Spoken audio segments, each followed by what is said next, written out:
The House comes to questions for oral answer. Question number 1 in the name of Andrew Little. Thank you, Mr Speaker. My question is to the Prime Minister.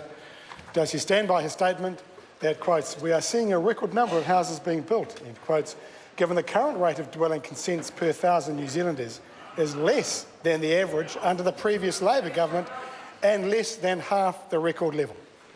The Right Honourable Prime Minister. Speaker, it's relieving to see the member today with his clothes on. And the answer to that question is yes. I know.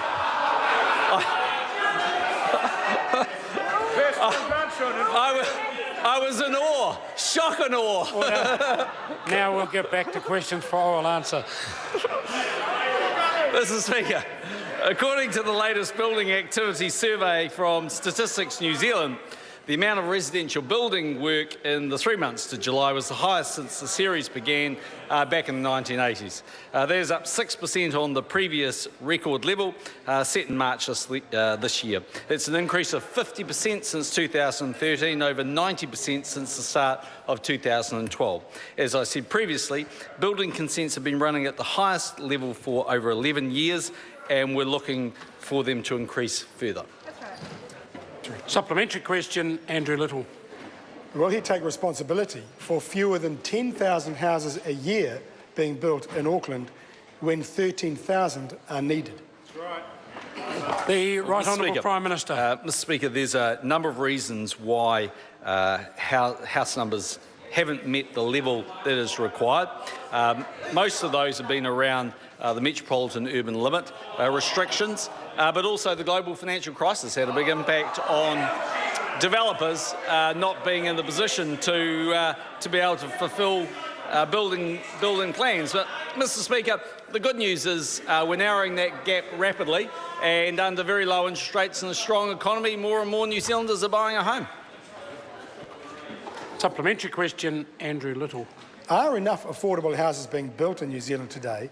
And if not, what excuse does he have after 8 long years? The Right Honourable Prime Minister. There's a range of houses built across New Zealand at a range of different prices. One looks at the KiwiSaver Home Start program. Around the regions, that is being used by a great many New Zealanders. We think it'll benefit over 90,000. But, Mr Speaker, even as of the most recent data today, over 30% of all sales that took place in Auckland in the last 12 months were at 650,000 or less. Supplementary question, Andrew Little.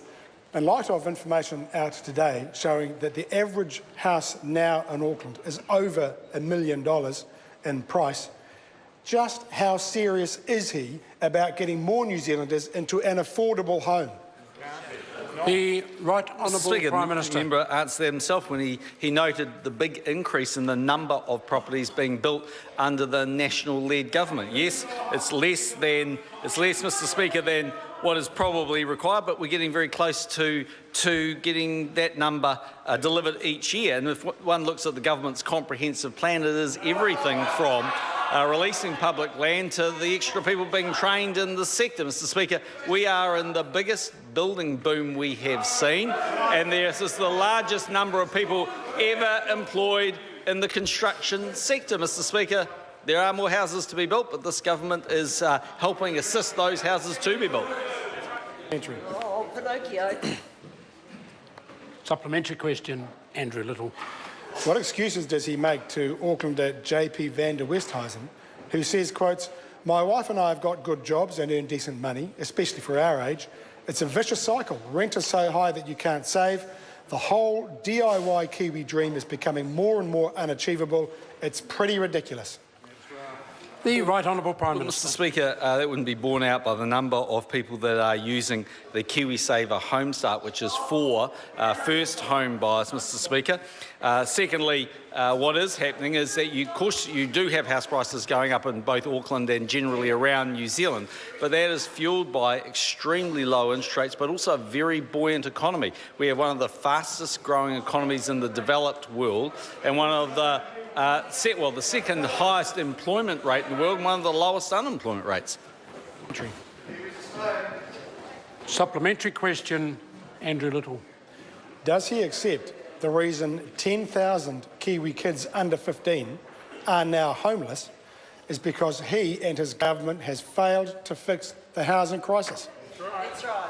The Right Honourable Speaker, Prime Minister. don't accept the premise of the member's question. Supplementary. Order. Supplementary So, question. point of order, Mr. Speaker. Oh, point of order, Andrew Little. I seek leave to table a table which shows that as a result of the Otago University research showing that 10,000 children under 15 are now homeless. Order. I just understand the source of the document is a Otago University research document. That's correct. And has it been publicly released by a university? I'm not aware of how it's been published because I've only got a hard copy, Order. Mr. Speaker.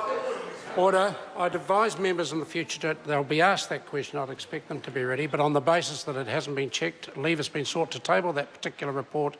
Is there any objection? There is none. It can be tabled. Thank you. Supplementary. Supplementary question, Andrew Little.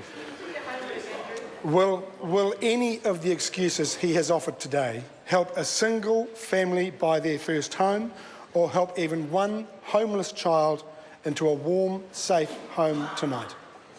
The Right Honourable Prime Minister. Mr. Speaker, the number of houses being built both in Auckland and around New Zealand is dramatically increasing in the time since I have been Prime Minister, which was 10 a day to well over 40 a day.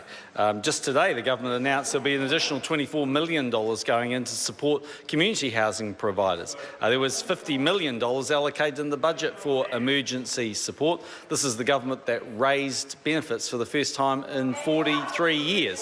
So, Mr. Speaker, this government also allocates over $2 billion a year to accommodation supplements and the like. I think the argument to say that we're not doing anything to help the least well-off New Zealanders simply doesn't hold water.